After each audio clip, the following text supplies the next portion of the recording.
మీరు మేడిగడ్డ మీద చాలా విస్తృతమైనటువంటి అక్కడ తిరిగారు చేశారు, దాని మీద చాలా అవినీతి జరిగింది భారీగా, మీరు చాలా సార్లు చెప్పారు. అది దాన్ని ఏ విధంగా మీరు ఎక్స్పోజ్ చేస్తున్నారు? ఇక్కడ పక్కనే ఉన్న నాగార్జున సాగర్ 1965 ఆ ప్రాంతంలో ఓపెనింగ్ చేశారు. అది కట్టి 50 ఏళ్ళు అయింది అటు.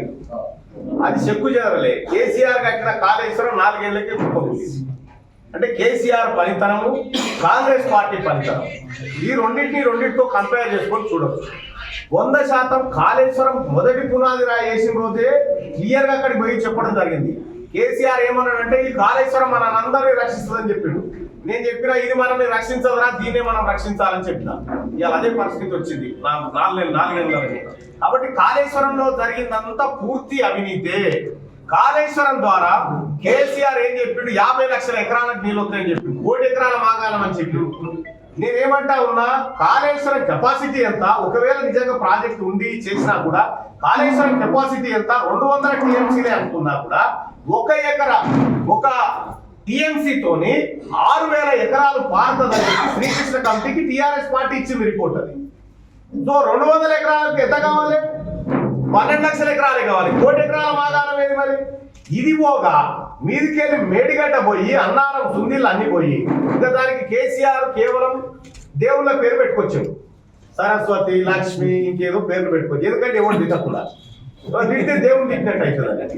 కేసీఆర్ చేసినటువంటి ఉపాయం అది. ఇక్కడ ఇప్పటి వరకు స్టిల్ ఈ రోజు వరకు ఇదే ఉమ్మడి నల్గొండ జిల్లాకు వచ్చి కేసీఆర్ ఏం చెప్తా ఉన్నాడు, ఇవాళ కాళేశ్వరం కట్టకపోతే కోదాడకు నీళ్ళు ఎక్కడి అని చెప్తా ఉన్నాడు. కోదాడకు నీళ్ళు రాలేదా కేసీఆర్ లేక ముందుకు?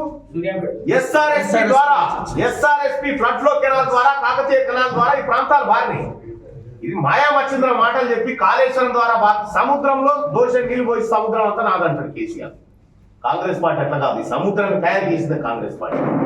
ఇలా ఎస్ఆర్ఎస్పీ కాలువలు కానీ, కాకతీయ ఫ్లడ్ ఫ్లో కెనాల్ కానీ, లేకపోతే ఎల్లంపల్లి కానీ, మిడ్మానేర్ కానీ, సాగర్ కానీ, శ్రీశైలం కానీ, ఇలా తెలంగాణ రాష్ట్రంలో పొలాల్లో పచ్చటి పంటలు పండుతున్నాయంటే అది కాంగ్రెస్ పార్టీ తీసుకొచ్చినటువంటి ఒక నీటి పారుదల విధానంలో భాగంగా అయినా తప్ప కేసీఆర్ చేసింది ఏమీ లేదు. ఇప్పుడు కాళేశ్వరం ఖాళీ అయినా ఎస్ఆర్ఎస్పి ద్వారా ఇప్పటికీ సూర్యాపేటకు నీళ్ళు వస్తాయి. అది దాన్ని కాళేశ్వరం గంత కింద చెప్పారు ఇంతకు ముందు. అది మీరు నమ్మిరు కాబట్టి చెప్పిండు.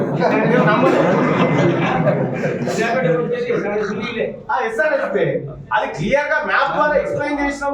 ఆ రోజు కేసీఆర్ పవర్ పాయింట్ ప్రెజెంటేషన్ పెట్టినప్పుడు కౌంటర్ పవర్ పాయింట్ ప్రెజెంటేషన్ నేనే రాసిన. ఆ రోజు మేము రాసిన దాంట్లో కాళ్ళకాడి నీళ్లు నెత్తికాడికి తెచ్చి నెత్తికాడికి కాళ్ళకాడికి ఇచ్చి పెట్టడమే కాళేశ్వరం అని తెలిసినాం. దాంట్లో ఇది ఎత్తిపోతల కాదు తిప్పిపోతల అని చెప్పినాం.